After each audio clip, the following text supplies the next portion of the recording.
안녕하십니까. 한국인의 탄생의 함재봉입니다.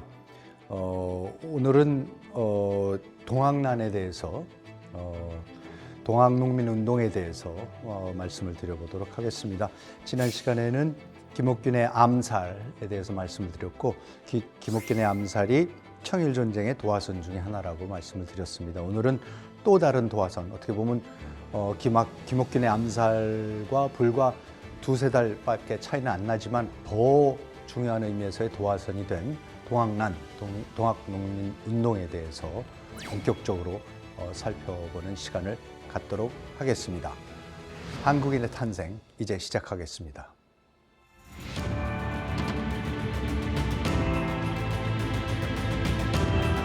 우리가 동학을 논하는 데 있어서 우선 호칭부터가 참 많이 헛갈리고 또 헷갈리기도 하고 논쟁점이기도 합니다. 동학을 동학난이라고 해야 할 것인지 동학농민운동이라고 해야 될 건지 또는 동학혁명이라고 해야 될 건지 여러 가지 이견이 있고 논쟁이 있습니다. 저는 역사에서 제일 중요한 것은 그 당시 사람들이 그 사건이 일어났을 때, 그 일이 일어났을 때 당시 사람들이 뭐라고 생각을 했고 어떤 단어, 어떤 용어, 어떤 개념을 이용해서 그걸 표현을 했고 이해를 했는가, 그거를 우리가 이해를 하는 것이 그게 역사이지 지금의 시각에서 봤을 때 그게 지금으로 치면은 뭐였다, 이거는 저는 올바른 역사를 접근하는 방식이 전혀 아니라고 생각합니다. 그렇게 되면 이제 굉장한 역사 왜곡이 일어나는데요. 그런 의미에서 이번 시간은 특히 동학난이 일어났을 때 또는 동학농민운동이 일어났을 때 그 당시의 조선 사람들, 그 당시 조선의 조정, 또 서양 사람들, 와 있었던 서양 사람들은 도대체 뭐라고 생각을 했는지 이해를 해야 되고, 그 용어라는 것은 그냥 그 당시 사람들도 그냥 쓰는 게 아니라 자기네의 전통, 자기네의 관습, 그 속에서 이것이 무슨 사태였다, 무슨 사건이었다라는 거를 정확하게 하기 위해서 특정한 용어를 쓰는 거거든요. 그래서 오늘 이 시간은 특히 그 점에 거기에 좀 주안점을 두면서 어떤 용어를 쓰면 좋겠는가를 살펴보도록 하겠습니다. 우리가 혁명이라 그러면 좀 물론 revolution이죠. revolution이라는 용어를 번역을 한 겁니다. 운동이라 그러면 movement라는 영어의 개념을 번역을 한 겁니다. 사실 난이라고 했을 때는 아주 고유의 동양의 전통적인 중국, 한국, 일본 등지에서 쓰던 오랜 전통 속에서 나오던 특정한 개념입니다. 레볼루션, 혁명 그러면 뭐 청교도 혁명, 그렇죠? 퓨리탄 레볼루션, 미국 독립혁명, 아메리칸 레볼루션, 뭐 프렌치 레볼루션, 프랑스 혁명, 뭐 산업혁명, 인더스트리 레볼루션. 여기서 쓴 레볼루션입니다. 그러니까는 자꾸 서양에서 일어났던 사건들, 서양 사람들이 자기네 역사적인 맥락에서 특정한 사건들을 묘사하고 이해하기 위해서 설정했던 개념을, 그거를 갖고 이제 동학혁명이다 이러는 거고요. 무브먼트 역시 그렇습니다. 우리가 인클로저 무브먼트, 인클로저 운동, 그렇죠? 마틴 루터 킹 목사가 한 Civil Rights Movement 그러면 민권 운동, 그다음에 Women's Rights Movement, 여권 운동, 이런 그 운동이라는 또 레볼루션과는 다른 무브먼트라는 게 있었던 거죠. 그래서 동학 운동, 뭐 농민 운동, 이제 이렇게 얘기를 하는 거죠. 우리가 뭐 3.1 운동도 그렇지만은 March First Movement, 그러니까 사실 서양 사람들의 역사적인 경험 속에서 나왔던 특정한 종류의 사건들을 표현하는 데 쓰는 거를 우리가 갖다 채용을 하는 겁니다. 과연 그것이 올바르게 동학을 이해하는 것인가? 그런데 분명한 건 뭐냐면 동학을 난이라고 했을 때 이 사람들은 그럼 어떤 역사적인 맥락 속에서 그걸 난이라고 불렀었던가, 우리가 그걸 정확하게 추적해 볼 수가 있습니다. 동아시아의 문명사에서 보면은 난이라는 것은 난리는 일어났는데 체제가 바뀌지 않습니다. 왜냐하면 동아시아의 체제는 왕조 체제라는 것은 중국이나 한국이나 굉장히 조선이나 오랜 동안 그 농업 경제를 기반으로 한 체제가 바뀐 적은 없습니다. 신라 시대, 고려 시대, 조선 시대에 왕권이 있었고 그 밑에 신하들이 있어서 통치를 하고 이런 것은 계속됐습니다. 아무리 많은 홍경내난이 있고 했더라도 레볼루션은 서양에서 일어났던 굉장히 특이한 개념들인데, 그건 뭐냐면 아예 체제가 바뀌는 거죠. 그렇죠? 그러니까는 프랑스 혁명으로 왕정 체제가 전혀 다른 체제로, 공화정 체제로 바꾸는 거. 인더스트리 레볼루션이라는 건, 산업혁명이라는 것은 뭐냐면 수만 년 동안 인류가 그냥 농업을 기반으로 해서 먹고 살아왔는데, 경제가 그렇게 운영이 되어 왔는데, 산업이라는 것이 일어나서, 인더스트리라는 게 일어나서 전혀 다른 경제가, 체제가 바뀌었죠. 그걸 이제 우리가 레볼루션이라고 보통 그렇게 얘기를 하는 겁니다. 그런 의미에서 과연 동학이 레볼루션이었는가? 거듭 말씀드리지만 중요한 것은 그 당대 사람들이 뭐라고 생각했는지, 어떤 관점에서, 어떤 기준에 의해서 왜 그 특정 용어를 썼는지, 그 당시 사람들의 경험을 우리도 어떻게 해서든지 재현해서 경험을 해보려고 하는 것이 역사인 것이지, 우리의 가치관, 우리의 언어, 우리의 용어, 우리의 세계관을 그 당시에다가 투영하는 것은 그건 전혀 오류라고 생각합니다. 그런 의미에서 우리나라의 많은 사극들이 제가 봤을 때는 그 시대의 특정한 용어나 그 시대의 특정한 가치관을 반영하기보다는 그냥 옷만 옛날 옷 입고 건물만 옛날 건물 안에서 있었지, 사실 지금 사람들하고 거의 똑같은 대화를 하고 똑같은 용어들을 쓰고 그러는 걸 보면 역사에 대한 그 왜곡된 인식을 갖게 되는 경우가 많을 수 있어서 저는 그건 굉장히 우리가 경계해야 되는 일이라고 생각을 합니다. 우리가 그 동학을 이해하는 데 있어서 동아시아의 문명사회에서 이해해야 될 것이 뭐냐면 종교가 과연 무엇인가 합니다, 여러분. 동학이라는 종교, 그리고 동학과 거의 동시에 일어나서 동학과 마찬가지로 엄청난 탄압을 받는 천주교, 그렇죠? 서학이라고 하는 거. 도대체 이 종교라는 게 뭐길래 저렇게 왕조가 탄압을 했는가? 그걸 우리가 우선 먼저 큰 틀에서 이해를 해야 되는데, 이런 거죠. 중국의 역대 왕조한테 가장 큰 위협이 뭔지 아세요? 반정도 아니고 다른 무사들이 무슨 쿠데타를 일으킨 게 아니라, 사실은 모든 왕조들이 제일 걱정했던 게 종교입니다. 이상한 종교가 일어나서 그 종교 때문에 민중들이 완전히 동요를 하고, 그러고 나서 세상이 뒤집어지는 것을 가장 경계를 했습니다. 이 정통과 이단을 정확하게 구분하는 것이 굉장히 중요했습니다. 여러분, 사실 불교나 유교가 보면, 지금은 우리가 그 동아시아 역사에서 보면 나라의 종교지 않습니까? 국교지 않습니까? 그야말로. 그런데 불교나 유교도 항상 호국 종교가 아니었었죠. 나라의 통제를 벗어나면 사실 이단이 되는 거고, 나라를 뒷받침해주고 나라와 하나가 되는 것을, 그걸 정통이라고 그러는 겁니다. 유교도요. 유교도 처음에는 음양오행설, 황노사상, 천년왕국설 이런 것이 다 있었어요, 유교 내에. 그런데 그 민간 신앙적인 요소들을 점점 배제해 가면서 주자성리학까지 오면 성리학적인 이론 체계가 쫙 잡히고, 형이상학적인 이론 체계가 잡히고, 정치 제도 체제 이론이 잡히고, 이렇게 돼 가면서 점점 이단적인 요소들이 사라지는 거죠. 도교에서는요, 더 했습니다. 도교는 사실 항상 정통이냐 이단이냐 문제가 굉장히 심각했었죠. 중국에서 초기에는 아주 정통 중에 하나였었습니다. 근데 이단이냐 아니냐가 갈라지기 시작하는 게 후한 말에 우리가 삼국지에서 나오는 장각이 태평도라는 걸 일으켜서 황건적의 난을 일으키는 거 아닙니까? 그 황건적의 난을 진압을 하려고 조조가 일어나고 유비관우 장비가 일어나고, 그러면서 황건적을 진압하려고 군웅 할거하기 시작하는 거 아닙니까? 장각이 하는 게 그게 도교의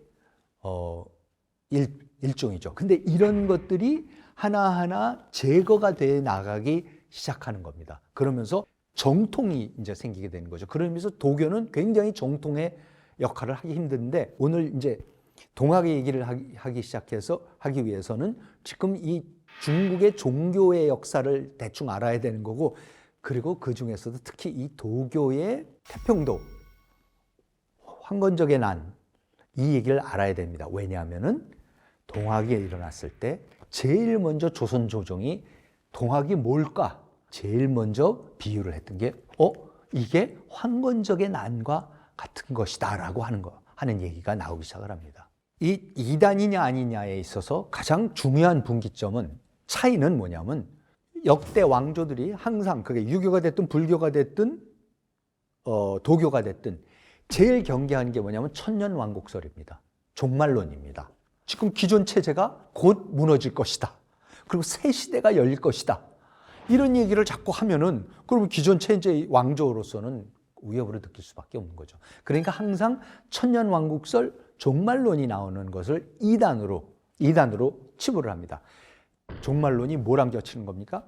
천재지변 아니면 굉장히 통치를 잘못해서 경제가 파탄에 이르면서 홍수가 나고 가뭄이 일어나고 이러면서 사람들이 굶어 죽기 시작하고 도적대가 일어나기 시작하면서 사회가 무질서로 빠지고 권력 계층 내에서도 권력 투쟁이 일어나면 그러면은 이 민간 신앙 천년왕국설이랑 그런 상황이 합치면서 왕조가 흔들리고 결국은 무너지면서 체제가 바뀌는 일이 그게 반복이 되는 게 중국의 역사입니다. 따라서 종교라는 거, 특히 이 천년왕국설 종말론, 그러면서 민간에 퍼지기 시작하는 이러한 민간 신앙은 역대 동아시아의 왕조로서는 가장 경계해야 되고 걱정해야 되는 종교 그리고 정치 현상입니다.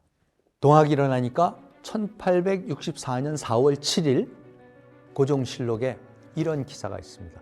의정부가 동학의 창시자 수은 최재우를 처형해야 되는 이유를 이때 고합니다. 1864년이면요 고종이 즉위한 지 몇 달 되지 않습니다. 갓 즉위한 후입니다. 이번에 동학이라고 일컫는 것은 서양의 사수를 전부 답습하고 그러니까 천주교죠. 특별히 명목만 이름만 바꿔서 어리석은 사람들을 현혹하게 하는 것뿐입니다. 만약에 조기에 천토를 행하여 나라의 법으로 처결하지 않는다면 결국에 중국의 황건적이나 백년교라는 도적들처럼 되지 않을는지 어떻게 알겠습니까? 그러니까 조선 정부에서는 어떻게 이해를 했습니까? 동학이라는 것이 일어났다. 이게 뭐냐? 아, 황건적 아니면 백년교구나.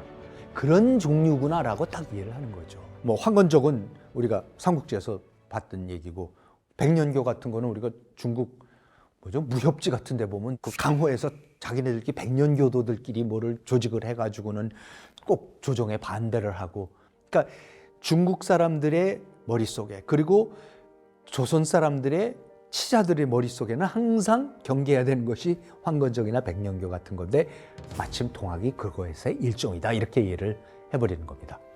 실제로 조선 왕조실록에는요 태평도에 대한 기사가 10건, 황건적이라는 거에 대한 기사가 40건, 백년교에 대한 기사가 20여 건, 그리고 백년교의 다른 이름인 홍건적에 대한 기사가 80여 건 등. 그만큼 조선 사람들의 뇌리에는 이 태평도, 황건적, 백년교, 홍건적에 대한 인식이 굉장히 뇌리에 깊이 뿌리 박혀 있었다는 것이고 바로 동학이 이거다라고 역사적으로 정확하게 자기네가 찝어낼 수 있는 선례가 있었던 거죠. 그리고 실제로 또 하나 뭐냐면 그 당시 바로 동학이 일어나고 있을 때 중국이 바로 백년교도의 난 1794년에서 1804년까지 백년교의 난 때문에 아주 혼이 납니다. 그리고 이제 1850년에서 1864년까지 우리가 자세히 다뤘던 태평천국의 난이 또 일어났었던 것이고 1862년에서 77년까지 니엔난이라는 이슬람 무슬림 교도의 둥간 반란이라고도 하죠. 그 반란이 신장 위구르에서 또 일어났었던 거죠. 이런 이단들이 계속해서 일어나면서 청조를 위협했던 거죠. 청조를 내부로부터 흔드는 것은 바로 이런 이교도들의 민간신앙에서 비롯되는 그러한 난들이고 그러한 난은 왕조 교체기에는 매번 일어나는 삼국지의 그 시대 배경에서부터 해서 계속해서 반복되는 사건들입니다. 그러니까 당연히 청에서도 잔뜩 긴장을 하고 조선에서도 야, 똑같은 일이 우리한테도 또 벌어지기 시작했구나 라면서 동학을 그런 맥락에서 이해할 수밖에 없었습니다. 동학이 됐든 황건적의 난이 됐든 홍건적의 난이 됐든 백년교의 난이 됐든 이 신앙의 핵심은 뭐냐면 병을 고쳐주는 겁니다. 여러분, 이런 겁니다. 전근대 사회에서는요, 뭐 왕족이나 귀족, 이 사람들 빼놓고는요, 보통 사람들은 의사가 없었습니다. 병원이 없었습니다. 한의사가 있었겠지만 한의사조차도 특권층한테나 가서 저걸 했겠지, 뭐 보통 사람들한테는 민간요법이라는 거 빼놓고 아무것도 없었을 거 아닙니까? 그러면요, 기근이 나고 홍수가 나고 뭐 전염병이 돌고 그럴 때에 보통 사람들한테 필요한 게 뭡니까? 그냥 먹을 거하고 병 고쳐줄 사람입니다. 특히 병 고쳐주는 사람. 그러니까 모든 민간 신앙은 병을 고쳐주는 사람이 나옵니다. 지도자들은 다 병을 고쳐줍니다. 여러분, 예수도요, 유대 지방에서 뭐를 합니까? 병을 고쳐주지 않습니까? 문둥병을 낫게 해주고 안증뱅이 일어나게 해주고 하는 겁니다. 그러니까 전근대 사회에서 지도자는 특히 민간 신앙의, 민간 종교의 지도자들은 병을 고치는 사람들입니다. 그 삼국지에 나오는 그 장각도 바로 그런 일을 하는 사람입니다. 이게 후한서에 나오는 장각, 황건적에 대한 기록입니다. 거록의 장각은 스스로 대현양사 혹은 대현랑사라고 칭하고 황노의 도교죠. 황노교를 행하며 제자를 키웠다. 장각은 신자에게 꿇어 엎드려 자신에게 배례하며 과언을 고백시켰고 부적과 물을 써서 주문을 외우며 병을 고쳤다.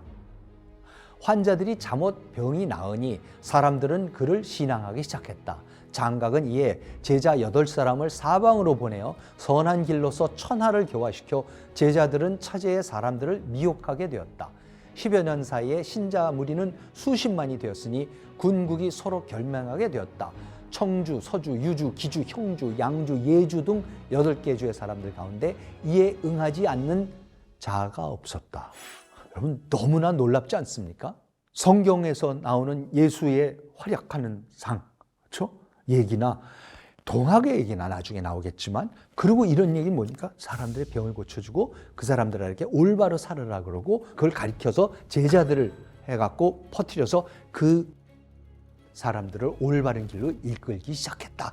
교화시키기 시작했다 얘기입니다. 그래서 장각은 이어서 이렇게 합니다. 장각은 이에 36개 방을 설치했다. 방이라 함은 장군의 호와 같은 것이다. 대방은 1만 명 이상, 소방은 6, 7천 명 정도로 각기 거수를 세웠다. 동학이 나중에 접이라는 걸 만들지 않습니까? 똑같은 일들이 지금 벌어지는 겁니다. 신자들은 1000명을 구실로 창천은 이미 죽었고 황천이 세워져야 할 것이다. 때는 갑자이니 천하가 크게 길할 것이다. 그러니까 황천의 세계가 온다. 이게 천년왕국설이죠. 그러니까 종말론이죠. 이 왕조는 무너진다. 새 세상이 돌아온다. 도래한다. 이렇게 라며 백토로 경성의 공무소 및 주군의 공무소에 갑자의 문자를 써놓았다. 이러면서 이제 주문들을 써놓기 시작하고 그러면서 세를 키워나가기 시작을 하는 겁니다. 홍건적은 고려시대에도 침입을 하죠. 홍건적이라는 건 굉장히 조선 사람들한테 익숙한 난입니다. 그리고 특히 홍건적이 너무나 익숙한 이유는 황건적이 아니라 홍건적입니다. 홍건적은 백년교라는 불교의, 그렇죠? 그 미륵 사상의 일종이죠. 그래서 그 백년교가 일어났는데 조선이 섬긴 그 명나라를 세운 주원장 본인이 백년교도였었습니다. 홍건적이었었습니다. 주원장이 등장하게 되면서 결국은 원이 무너지고 명이 들어서게 사는 계기가 바로 온갖 자연재해가 일어나고 정치적인 대혼란이 일어나는 와중에 백년교와 같은 민간신앙이 일어나면서 민중들을 완전히 자기 편으로 끌어가면서 그러면서 왕조교체가 일어났던 거죠. 그러니까 이거는 더할 수 없이 중요한 역사적인 선례가 되는 겁니다. 자, 그러면 이런 거였습니다. 1331년에서 1333년에 허베이에서 전염병이 돌아서 1300만 명이 죽습니다. 저 당시에 1300만 명이면요, 조선의 인구가 다 죽는 거죠. 그리고 1344년에서 1446년은 후젠하고 산동성에서, 1351년에서 50년 사이는 산시, 허베이, 장수성에서 전염병이 창궐을 합니다. 1356년에서 1362년에는 매년 전염병이 전국을 휩쓸고 1358년에는 산시에서만 20만 명이 사망합니다. 여러분, 명나라가 언제 세워집니까? 1364년에 세워집니다. 이런 대혼란이 있으니까 세워지는 겁니다. 자, 그리고 정치적으로는 이렇습니다. 1340년대부터 이제 매년 황하가 범람을 하면서 운하가 막혀버리죠. 운하라는 거는 전에도 말씀드렸지만 양자강 유역에서 나오는 많은 곡식과 과일, 수많은 거를 대하운하를 통해서 이동을 해서 황하를 통해 갖고 운송을 해 갖고 경제가 유통이 되는 상황이었는데, 이제 운하가 막혀버리니까 운하를 막는 대토목공사를 일으킵니다. 그래서 조정이 15만 명의 백성을 동원을 해버립니다. 이럴 때 이제 민간신앙, 미륵신앙이 일어나는 거죠. 그때 누가 나타나냐면 한산동이라는 백년교 지도자가 나타나는데, 이 사람이 뭐라고 하냐면, 나는 송의 8대 황제인 휘종, 그 그림 잘 그린 휘종이죠. 얘 8대 손이다. 그리고 미륵불의 현현이다. 내가 미륵불이다. 다시 태어난 거다. 그러면서 거기에 이제 토목공사에 동원된 사람들을 움직여가지고 그 반란을 일으키는 거죠. 그때에 이 사람들이 모두 홍색 수건을 머리에 썼기 때문에 그때부터 홍건적이라고 이름을 부르기 시작했습니다. 주원장은 이 홍건적의 일파의 두목이 되는 거죠, 처음에는. 그래갖고 세를 키우기 시작해서 결국은 자기가 권력을 잡으면서 천하를 다시 통일을 해서 명나라를 일으키는 겁니다. 이 말씀을 자꾸 드린 이유는 거듭해서 민간신앙, 그리고 병을 고쳐주고 새 세상이 온다라는 얘기를 하는 종교는 중국 역사상에 끊임없이 있어 왔던 거고, 그럴 때마다 사실은 대정권 교체가 일어나고 왕조 교체가 일어나는 거죠. 그러니까 그런 일이 일어날 때마다, 그리고 평소에도 밀교들이 도대체 어디에서 뭐를 하고 있는지 항상 감시를 해야 됐었고 조심을 해야 됐었고, 특히 난세가 됐을 때에 큰 다른 세력들을 규합을 해서 큰 세력으로 일어나는 것을 조기에 차단하는 것이, 그것이 왕조를 유지하는 관건이었습니다. 그러니까 아주 신경이 예민해져 있는 상황이고, 그런 상황에서 지금 동학이 일어나는 겁니다. 이 백년교도는요, 18세기 말에도 아까도 잠깐 말씀드렸지만은 1796년에서 1805년까지 10년 동안 중국의 서부를 백년교도의 난이 초토화시킵니다. 그때부터 본격적으로 청이 무너지기 시작하는 겁니다. 자, 그러면 이제 이것이 조선이 너무나도 잘 알고 있던 중국의 역사입니다. 조선에서는 그럼 무슨 일이 벌어지고 있었냐? 19세기부터 삼남에서 밀란이 끊이지 않고 일어났습니다. 사실 19세기 조선 정부의 입장에서 봐서는 삼남은 거의 중앙정부의 힘이 거의 미치지 못합니다. 통신이 발달된 것도 아니고 제대로 된 길 하나도 없었습니다. 지방의 유지들이 모든 것을 다 했지 결코 원님들이 힘을 쓸 수도 없었던 거고, 그리고 경제적인 단위도 다 따로따로 영남, 호남 그 3일장, 5일장을 돌아다닐 수 있는 그 똑같은 상인들이 그 장이 서는 정도가 한 경제 단위였었습니다.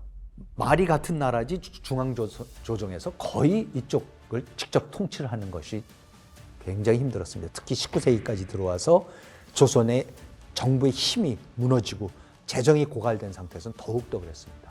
그런데 1852년 당시에만 하더라도 이미 조선 인구의 절반이 삼남지방에 살고 있었습니다. 한양의 인구가 그 당시 1850년대에 한양의 인구가 20만이었습니다. 경상도 인구요 150만 명이었습니다. 전라도가 100만 명, 충청도가 90만 명이었습니다. 그러니까 이쪽의 인구가 엄청나게 컸었던 거죠.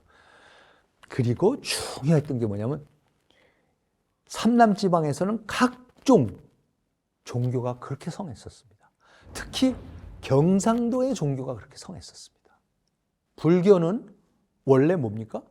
신라의 도읍이었던 경주를 중심으로 일어난 종교이기 때문에 어떻게 합니까? 조선대에서도 불교는 영남지방에 강하게 뿌리를 내리고 있었습니다. 조선조가 창건돼서 숭유옥불 정책을 해갖고 뭐 3,000개의 사찰을 36개로 줄이고 종단을 2개로 줄이고 뭐 이런 쭉, 공식적으로는 경상도에 그 이후로 사찰이 4개밖에 없었습니다. 그런데 조선 후기가 되면요, 그때 조사한 걸로 경상도에만 절이 338개가 있었습니다. 아무리 중앙에서 그걸 누르려 하더라도 자체적으로 아주 성행을 하고 있었던 게 경상도입니다. 그리고 또 하나 뭡니까? 천주교가 가장 포교가 잘 되는 데가 경주였었습니다. 그러니까 천주교 철종대에는 천주교도 그렇게 경주에서 성공적으로 포교를 합니다. 그래서 왜 동학이라고 그러냐? 서학을 봤기 때문에, 천주교를 봤기 때문에 최재우가, 그렇죠?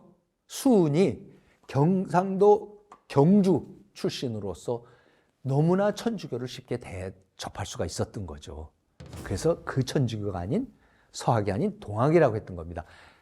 무슨 말씀이냐면 경상도는 중앙정부로부터 많이 떨어져 있었고 워낙 종교가 흥했던 그런 데에서 동학이 일어나는 것이다 라는 말씀을 드리기 위해서입니다.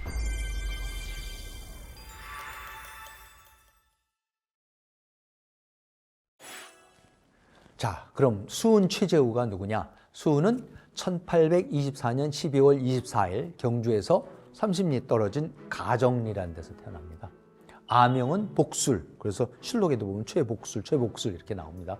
호는 수훈, 본관은 경주 최씨입니다. 부친의 호가 근암이고 최옥, 1762년생이고 1840년에 돌아갑니다. 그러니까 수훈이 16살 때 아버지가 돌아가는 거죠. 근데 그 아버지가 아주 수재였답니다.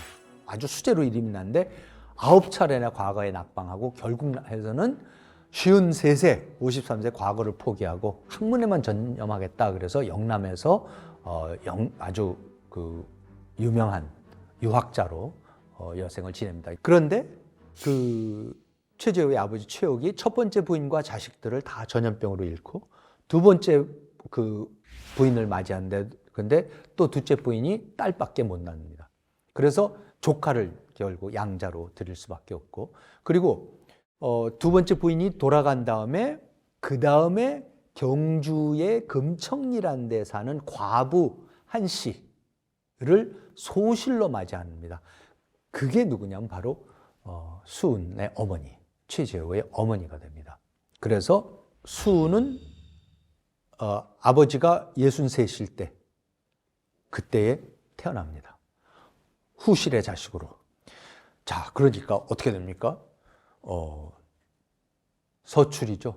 서출이니까 뭐 집안에서 아무 대접을 못 받았겠죠. 그래서 수훈이 어쨌든 울산의 규수하고 결혼해서 슬하에 7명의 자식을 둡니다. 그러니까 그렇지만 아예 과거를 볼 수가 없었습니다. 부친이 돌아간 다음엔 자기가 2년 동안 막 병법을 공부해서 내가 무장으로 뭐 성공을 하겠다 뭐 했는데 결국 그것도 포기하고 울산으로 처갓집 있는 데로 이사를 가고 거기서 이제 포목 행상을 합니다. 근데 이 행상을 하면서 수훈이 삼남 지방을 두루 다니기 시작합니다. 그래서 포목상을 하면서 돌아다니면서 어쨌든 경주와 울산을 벗어나는 더 큰 세상을 보는 거죠. 삼남 지방에서 얼마나 조선의 백성들이 그때 도탄에 빠진 삶을 살고 있었던가 그것을 직접 목격을 하고 그리고 이제 행상을 다니다 보면 어디 가서 묵어야 되고 그런데 그럴 때 이제 불교 사찰에 가서 절에 가서 묵고 그러면서 또 여러 가지 다양한 민간 신앙들을 접하게 되는 거죠. 그러니까 삼남 지방을 다 섭렵하면서 현 백성들의 삶이 어떤지 그 불운했던 시대에 자기네의 그 삶의 의미나 이런 거를 찾기 위해서 민간 신앙을 어떻게 접하고 있는지 이런 것들을 공부를 할 수 있게 됩니다. 1855년에 결국은 울산으로 돌아와서 다시 뭐 농사도 지어보고 대장간도 운영해보는데 다 실패해버립니다. 그래서 완전히 빚더미에 이제 깔리게 되는데 이때에 아주 신비한 체험을 합니다. 수훈이 암자에서 수행을 하고 있었는데 그때 금강산 유점사에 노승이 나타나서 금강산에서 자기가 특이한 서적 이서를 발견을 했는데 그것을 수훈한테 주고선 이걸 좀 해독해봐라 그런 환영을 봅니다. 그래서 수훈이 곧바로 양산 통도사로 들어가서 49일 동안 기도를 바칩니다. 기도를 마친 수은이 울산의 가족을 데리고 용담으로 자기 고향으로 돌아와서 아버지가 지어놓은 용담 서사라는 조그만 정자가 있는데 글로 들어가 버립니다. 그러니까 신비한 체험을 하고는 그리고 나서는 자기 고향으로 돌아온 겁니다. 고향으로 돌아온 수은은 복술이었던 아명을 제우, 즉 뭡니까? 어리석은 사람들을 구제하겠다는 뜻이죠. 제우가 이름을 바꾸고 자신의 도를 창도하기 시작합니다. 그러면서 수은은 세상이 어지러워진 이유가 뭐냐? 어리석은 민중이 천주가 이렇게 얘기를 합니다. 비와 이슬을 내려주시는 은택을 모르고 그것이 자귀 없이 저절로 되는 줄 알고 하늘을 섬기지 않기 때문이라고. 비가 오고 눈이 오고 이슬이 내리고 하는 것이 모두가 자연현상으로 일어나는 게 아니라 천주께서 해주시는 건데 그거를 일반 사람들이 그걸 모르고 그걸 다 잊어버리고 있어서 그래서 이렇게 세상이 어지러워지는 것이다. 하늘을 섬기지 않아서 그렇다. 라고 이제 가리키기 시작합니다. 그러면서 이렇게 얘기합니다. 또 이 근세 이래 온 세상 사람들이 각각 스스로 딴 마음을 먹고 하늘의 이치에 순종하지 아니하며 하느님의 분부를 돌아보지 아니하니 마음이 늘 송구스러워 지향할 바를 알지 못하였다. 자기가 너무 죄송해서 하늘에 사람들이 전혀 하늘을 모르니까. 그러면서 경신년에 이르러 전하여 듣건대 서양 사람들이 하느님의 뜻을 생각하여 부귀를 취하지 아니하면서 천하를 공격하여 얻어서 집, 당, 교회 당을 세우고 그 도를 시행한다 하므로 나에게도 또한 그러할까 어찌 그러할까 하는 의심이 있었다. 그러니까 벌써 1860년이 되면 뭡니까? 천주교를 접하는 거죠. 이 사람이 카톨릭을 접하는 거죠. 카톨릭은 뭐 1782년에 이승훈이 북경에 가서 영세를 받고 오고 또 1806년에 중문모 신부도 들어오고 그 다음에 이제 파리 외방선교회를 통해서 여러 프랑스 신부님들이 들어오면서 전국에 흩어져서 포교를 하는데 특히 경주에서 포교가 굉장히 잘 됩니다. 그러니까 수은이 그거를 본 거죠. 이렇게 이런 거를 하네. 교회당도 만들어서 이 사람들이 이렇게 하는데 많은 사람들이 따르네. 나도 여기를 가야 되나? 이런 걸 해야 되나? 이런 생각을 이제 하게 됐다는 겁니다.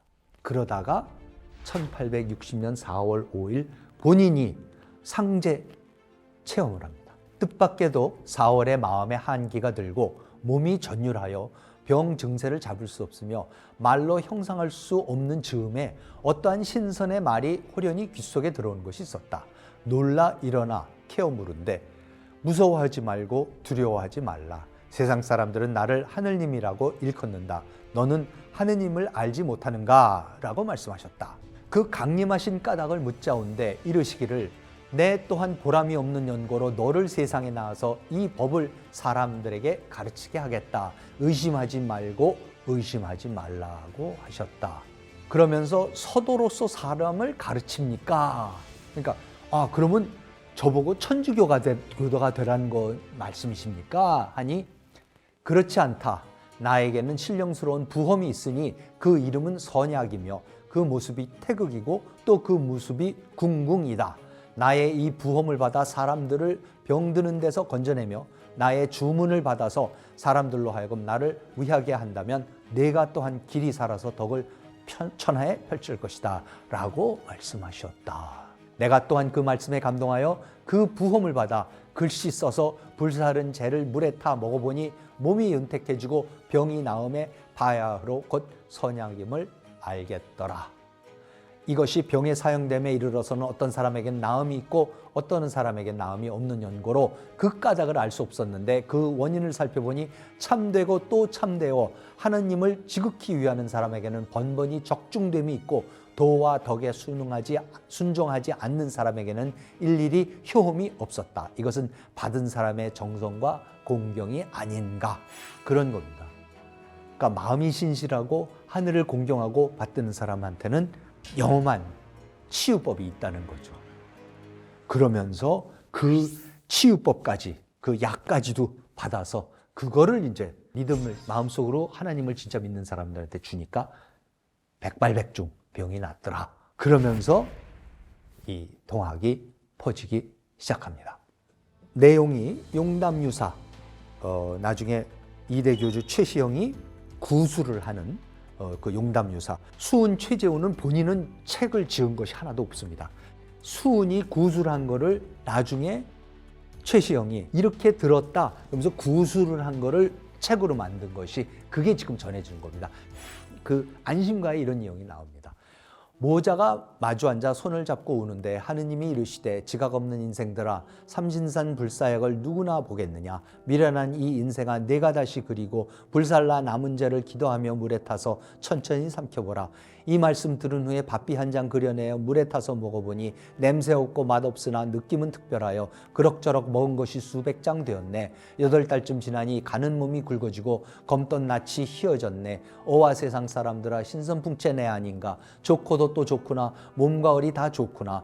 늙음 죽음 어디 있나. 독재자 진시황도 여산에 묻혀있고 한무제 이슬 먹고 웃음거리 되었더라. 좋고 또 좋구나. 몸과 얼이 다 좋구나. 불변진리 이 아닌가. 좋고 또 좋구나. 금을 준들 바꿀 소냐.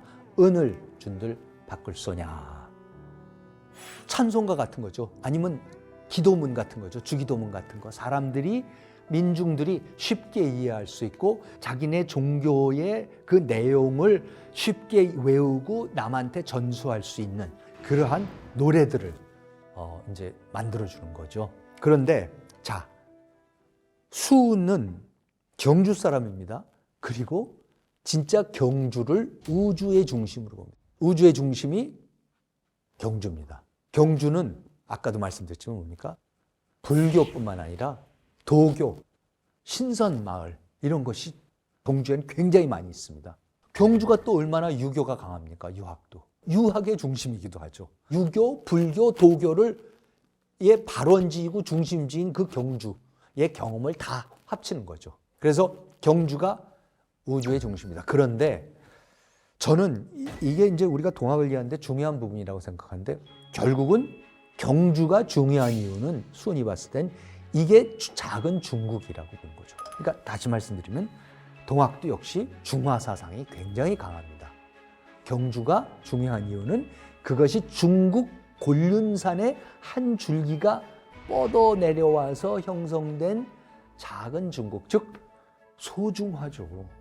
송시열, 우암 송시열을 통해서 중화 사상을 받아들여서 중국이 다 오랑캐 땅이 돼버렸는데도 우리가 중화를 소중화, 명예의 그 중화 사상을 이어간다라고 그래서 중화주의라고 한다면 지금 수은도 경주가 왜 우주의 중심이냐? 곤륜산의 줄기가 경주에 닿았기 때문이라고 얘기를 하는 겁니다. 그러니까 우리가 많은 민족주의 사관에서 동학이 우리 고유의 것이다. 유교에 반대해서 일어났다 이런 얘기들도 많이 하지만 중화 사상이 중요한 건 맞는데 그 중화 사상을 제대로 받아서 한 거는 한양의 조선이 아니라 지금 경주에서 자기가 하는 거라는 거죠. 이 동학이 이게 제대로 소중화를 하는 거라고 얘기를 하는 겁니다. 그래서 이렇게 얘기를 합니다. 나라 이름 조선이요 고을 이름 경주로다. 성 이름 월성이요 물 이름 문수로다. 기자 때 왕도로서 1000년이나 되었구나. 경주는 옛나라요 한양은 새나라니 우리나라 생긴 후에 이런 도읍 또 있을까. 물길도 좋거니와 산기운도 좋구나. 금호는 남산이요 구미는 서산이라. 봉황대 높은 봉에 봉황은 가고 없고 첨성도 높은 탑은 월성을 지켜주네. 청색 황색 피리가 자웅으로 짝이 되어 1000년 신라의 가물홍수 조절하네. 어와 세상 사람들아 천하승지 구경하소. 동쪽 세산 둘러보면 신선마을 분명하고 서쪽 주산 살펴보면 유학 중심 분명하다. 어와 세상 사람들아 옛 수도 구경하소. 땅 기운이 이제 내니 큰 선비 아니날까. 하물며 구미산은 경주의 주산일세. 곤륜산 한 가닥이 중국에서 뻗어내려 우리나라 구미산에 작은 중국 꾸며냈네. 어와 세상 사람들아 나서 자란 이 강산을 나 또한 바로 지켜 대대로 전하려네. 그러니까 이 경주 여기의 중요성은 뭐냐? 작은 중국이라는 겁니다. 자, 그러니까 수은은 이런 식으로요. 정말 수많은 글을 짓습니다. 구술을 합니다. 포동문, 논학문, 수동문, 불연기연, 한문으로 된 경전. 그다음에 교훈가, 안심가, 용담가, 몽중노소, 문답가, 도수사, 권학가, 도덕가, 흥비가, 검결 등의 언문가사 이런 거를 다 줘. 분명히 천재였었습니다. 놀라운 재주가 있는 사람이었습니다.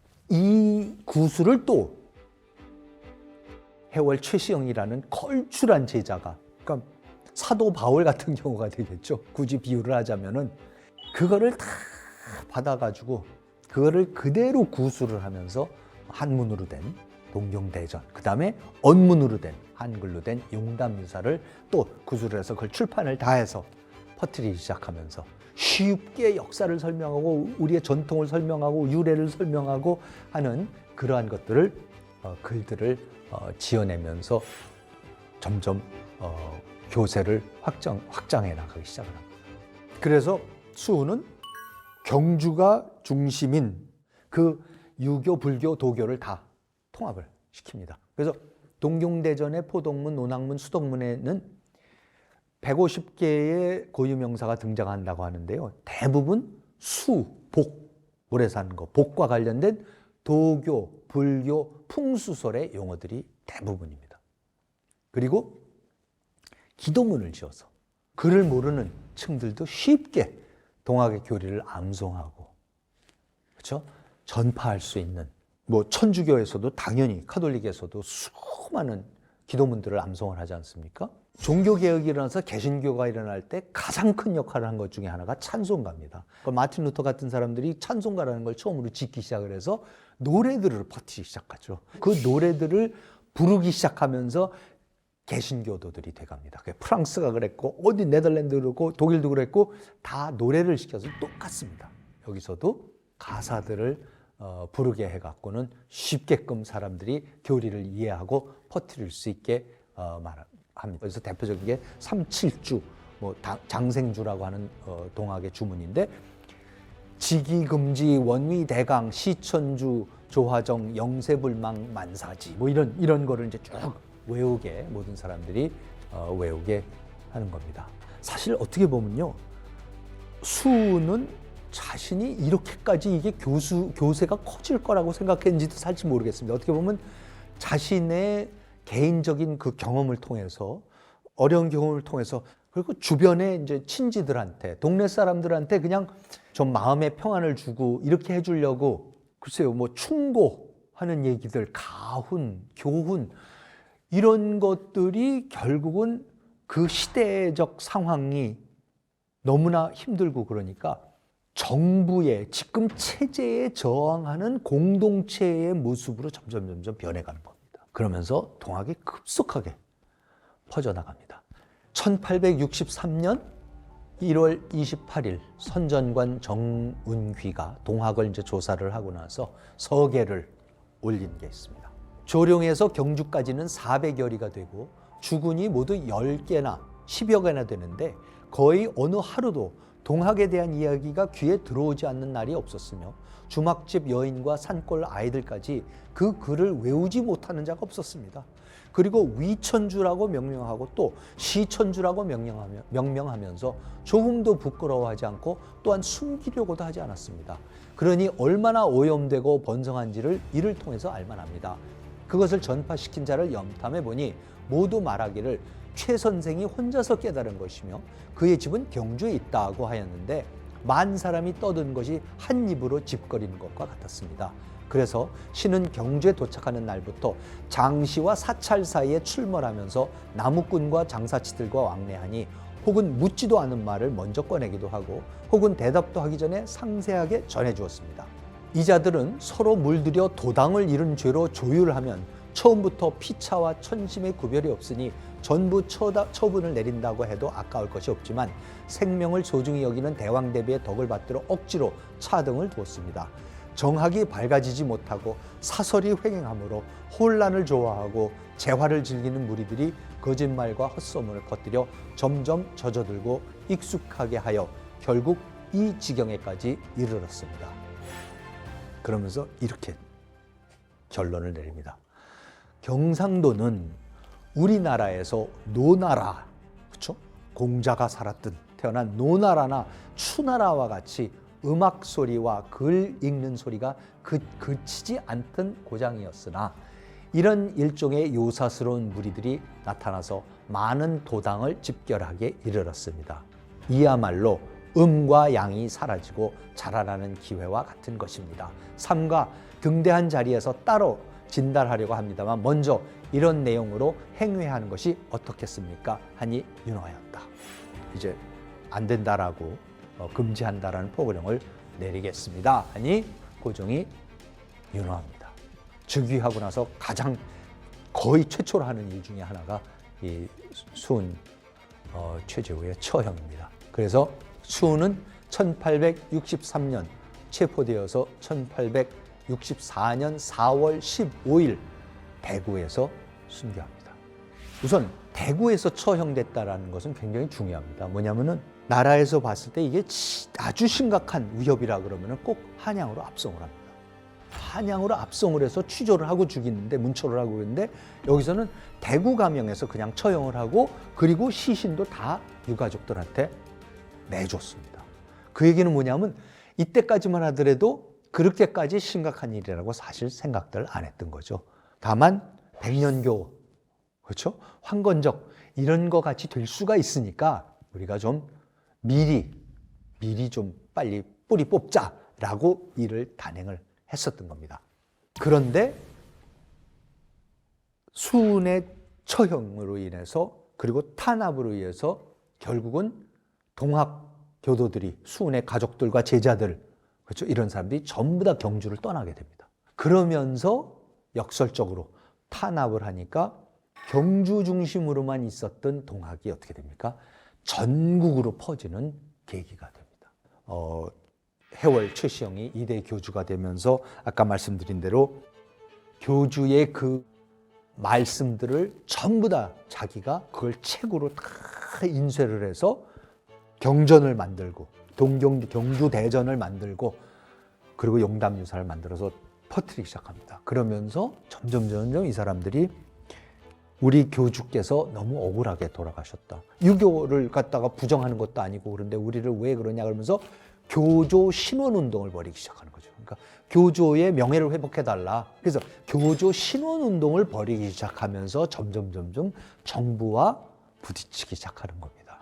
그러면서 그 과정을 여러 번 거치면서 결국은 1894년이 되면은 그렇죠. 그러니까는 수은이 순교한 지 30년 되는 해에는 본격적으로 정부와 맞서는 동학난이 일어나게 됩니다. 네, 오늘은 동학이 왜 난인지, 동학난이냐, 동학운동이냐, 동학혁명이냐라는 걸로 처음에 말씀을 드렸었는데요. 저는 이렇게 생각을 합니다. 지금 쭉 말씀드렸던 게 뭐냐면 난이라는 것은 동양의 정치사에 있어서 정확하게 규정됐었고 정확하게 이해할 수 있는 사건들이었습니다. 그런 맥락에서 동학난이라고 부르는 것은 저는 전혀 문제가 없을 뿐만 아니라 오히려 가장 정확한 호칭이라고 부르고 왜 굳이 서양 역사에서 했었던 혁명이라고 그러면 멋있는 거고 운동이라고 하면 멋있는 거고 반면 난이라고 하면은 뭔가 낮은 걸로 생각한다. 그건 전 고급스럽고 저급스러운 문제가 아니라 우리 역사에 정확하게 맞는 조선의 역사 속에서 조선 사람들이 어떻게 이해했는가를 정확히 알아야 된다고 생각을 합니다. 유명한 구로사와 아키라의 그 유명한 영화 중에 란이라는 게 있지 않습니까? 그 란이라는 게 뭐냐면 구로사와가 셰익스피어의 리어 왕을 각색을 한 거죠. 일본의 전국 시대에서 일어나는 얘기를 갖다가 각색을 해갖고 그거를 난이라고 붙였습니다. 날 우리가 바로 그 동학난 할 때 그 난입니다. 오히려 서양 거를 자기네 맥락 속에서 각색을 했고 란이라고 해서 서양 사람들도 란 그러면서 최고의 구로사와 영화라고 그럽니다. 차라리 동학란이라고 서양 사람들한테 가르쳐주면 뭐 동학 레볼루션, 동학 무브먼트라고 할 필요가 없다고 저는 생각을 오히려 합니다. 그리고 아까도 말씀드렸지만 혁명이라는 것은 완전히 체제가 바뀌는 겁니다. 정치 체제가 바뀌는 거든. 그러니까 왕조만 교체되는 게 아니라 체제 자체가 왕정에서 공화정으로, 왕정에서 민주정으로 바뀌어버리고 상권 분립이 일어나고 농업 기반 사회에서 산업 기반 사회로 가는 근본적인 변화가 일어났어요. 그런 거를 레볼루션이라고 하는 거죠. 그런 의미에서 저는 개념사적으로 보더라도 동학은 홍경래의 난은 진주 밀라는 난이죠. 그게 레볼루션이 될 수가 없고 무브먼트가 될 수도 저는 없다고 생각하고 난이라는 용어를 사용하는 것이 옳다고 생각을 합니다. 다음 시간에는 이어서 그러면 수운의 순교 이후에 해월 최시영이 이어받으면서 동학을 본격적으로 이제 제도화, 체제화 시키는 과정. 그 다음에 이제 교세가 커지면서 탄압도 커지면서 우리를 받아달라, 인정하게 해달라라고 하는 그 과정을 겪어나가는 것을 살펴보고 그 다음에는 또 본격적으로 이제 어쩔 수 없이 정부와 부딪히면서 난이 일어나는 상황까지 한번 살펴보도록 하겠습니다.